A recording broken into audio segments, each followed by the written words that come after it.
A가 피해 사실을 신고하자 오히려 B와 C가 A에게도 우리가 괴롭힘을 당했다 라며 역으로 학교폭력 피해를 주장한 겁니다. 쌍방학폭 사건으로 번진 것입니다. 다만 A가 주장한 모든 내용이 그대로 법원에서 인정된 것은 아닙니다. 과연 법원은 이 역신고에 대해서 어떤 판단을 내렸을까요?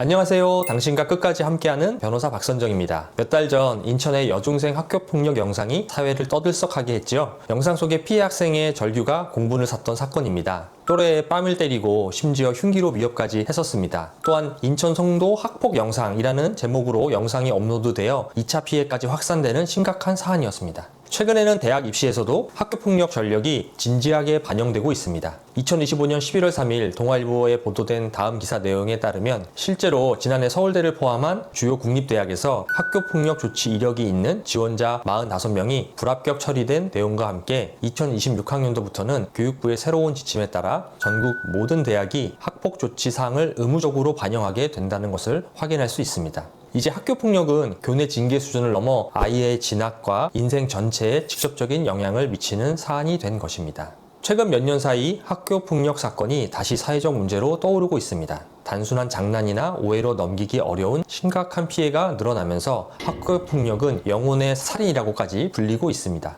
이러한 학교폭력은 더 이상 학교의 징계 절차로만 끝나지 않습니다. 형사사건, 민사소송으로까지 이어지는 경우가 점점 많아지고 있는데요. 제가 실제로 상담하면서 느낀 점은 피해 학생과 가족들이 처음에는 학교가 알아서 해결해 주겠지라고 생각을 하셨다가 결국 법적 대응까지 결심하게 되는 경우가 많다는 것입니다.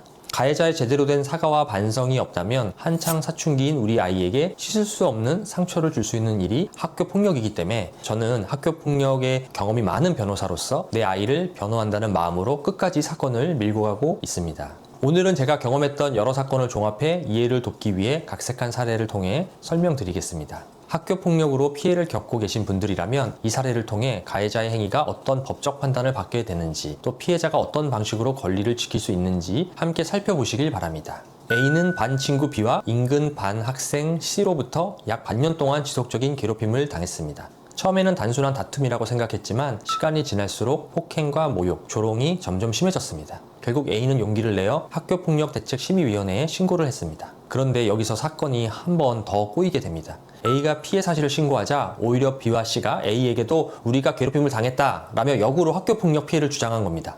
즉 3명 모두가 서로를 가해자라고 주장하는 쌍방학폭 사건으로 번진 것입니다. 결국 이 사건은 단순 학교 징계를 넘어 법원의 판단까지 받게 되었고, 저는 의뢰인인 A가 입은 피해를 입증하기 위해 모든 증거와 진술을 체계적으로 정리하여 제출하였으며 법원에서는 이를 받아들여 누가 진짜 피해자인지 명확히 밝히게 되었던 사건입니다. 자, 그럼 이제 각각의 주장이 법원에서 어떻게 학교폭력인지 아닌지로 판결이 되었는지가 궁금하실 겁니다. 먼저 A가 당한 일 중 법원이 명확히 인정한 피해 사실들입니다. 첫째, 물건 훼손과 조롱행위. B는 A의 필통에 낙서를 하고 교과서를 찢으며 더럽다, 이상하다 라는 말을 반복했습니다. 이런 행위가 단순한 장난이 아니라 A를 공개적으로 비하하기 위한 조롱이었다고 법원은 판단하였습니다. 이에 따른 모욕과 재물 손괴 행위로 인정되었습니다. 둘째, 벌점 노트를 이용한 괴롭힘. B는 벌점 노트라는 이름의 공책을 만들어 A의 행동 하나하나를 기록하며 비난하고 놀렸습니다. 예를 들어 대답 안 했음, 벌점 1점, 표정 이상함, 벌점 2점 이런 식으로 반 친구들 앞에서 A를 놀리고 웃음을 유도하였습니다. 법원은 이를 명백한 따돌림과 괴롭힘 행위로 판단하였습니다. 셋째, 사이버 괴롭힘. B는 단체 채팅방에서 A의 별명을 만들어 조롱하고 SNS에 허위 내용을 게시해서 A를 문제 있는 학생처럼 몰아갔습니다. 또 A의 사진을 합성해서 놀림감으로 사용하기도 하였습니다. 법원은 이를 사이버 폭력 및 모욕 행위로 인정했습니다. 넷째, 물건 절취. B는 A의 소지품, 예를 들어 인형이나 작은 소품 등을 허락 없이 가져가거나 숨겼습니다. 법원은 이런 행위가 단순한 장난의 범위를 넘어 재산적 피해와 정신적 피해를 동시에 준 행위라고 판단하였습니다. 이처럼 A에게 인정된 피해 사실만 해도 모욕, 폭행, 강요, 성희롱, 사이버 괴롭힘, 재산상 피해까지 학교폭력의 거의 모든 유형이 포함되어 있습니다. 또 다른 가해자인 C의 판결은 어떠하였을까요? C는 A가 받은 피해 중에서 가장 심각한 신체적, 정신적 피해를 준 인물입니다. 법원은 C의 행위를 다음과 같이 구체적으로 학교폭력이라고 판단하였습니다. 첫째, 성희롱적 발언과 조롱. C는 A의 신체 일부를 비하하는 별명을 붙여 반복적으로 불렀고 그 부분을 대상으로 한 장난이나 말로 A를 조롱하였습니다. 법원은 이를 명백한 성희롱이자 성적 수치심을 유발한 언어폭력이라고 인정하였습니다. 둘째, 신체폭력. C는 복도나 교실, 심지어 학교길에서 A의 머리나 어깨를 툭툭 치거나 발로 차는 등 행위를 반복하였습니다.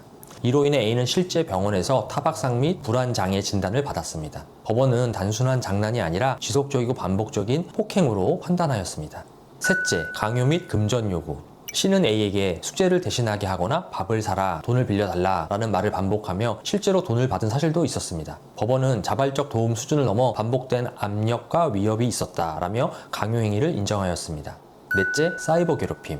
요즘 가장 문제되고 있는 사안입니다. C는 단체 채팅방에서 A를 비하하는 이모티콘과 별명을 퍼뜨리고 다른 학생들에게 쟤 좀 이상하지 않냐? 라는 반응을 유도하였습니다. 법원은 이를 온라인상 따돌림 행위로 보고 학교 폭력에 포함하였습니다. 다만 A가 주장한 모든 내용이 그대로 법원에서 인정된 것은 아닙니다. 법원은 증거가 명확하지 않거나 행위의 반복성과 고의성이 부족한 부분은 신중하게 판단을 하였습니다. 예를 들어 A는 C가 지속적으로 자신을 때렸다라고 주장하였지만 그중 일부는 교실 복도나 사물함 근처 등 CCTV 사각지대에서 일어났습니다. 또 목격자의 진술이 서로 달랐고 실제 상해 진단 관련 사진이나 진단서에서도 일부 시점에 폭행 흔적이 확인되지 않았습니다. 법원은 이 부분을 가리켜 폭행 자체가 전혀 없었다라고 하기보다는 지속적 폭행으로 단정하기에는 객관적 증거가 부족하다라고 판단하였습니다. 또한 A는 B가 수업 중에 자신을 의도적으로 방해하고 집중하지 못하게 하였다라고 주장을 했는데 B가 교실에서 소리를 지르거나 웃음을 터뜨리는 등의 행동은 있었으나 그것이 A만을 겨냥했다고 볼 직접적 증거로는 부족하다라고 판단하였습니다. 다른 학생들도 웃었고 담임교사도 명백히 괴롭힘 의도로 단정하기 어렵다라는 진술을 했기 때문입니다. 따라서 이 부분은 일반적인 교실 내 소란 행위로 인정되었습니다. 또 단체 채팅방 내에서의 일부 대화도 조롱보다는 말다툼 또는 장난 섞인 대화로 판단된 부분이 있었는데요. 법원은 단발적인 대화나 감정적 표현만으로는 괴롭힘으로 보긴 어렵다라고 밝히고 있습니다. 결국 법원은 A의 모든 진술을 전적으로 받아들이지는 않았지만 핵심적인 폭행, 모욕, 성희롱, 사이버 괴롭힘 부분에서는 A의 진술이 일관되고 구체적이며 객관적 증거와 부합한다고 평가하였습니다. 이렇게 법원은 결국 A의 진술 대부분을 인정하여 누가 진짜 피해자인지를 명확히 밝혔습니다.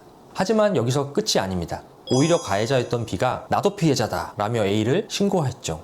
과연 법원은 이 역신고에 대해서 어떤 판단을 내렸을까요? 다음 영상에서 이 부분과 피해자가 끝내 민사소송에서 승소하기까지의 과정을 자세히 알려드리겠습니다. 학교 폭력은 아이들의 싸움이 아닙니다. 그 뒤에는 한 가족의 절망과 상처가 있습니다.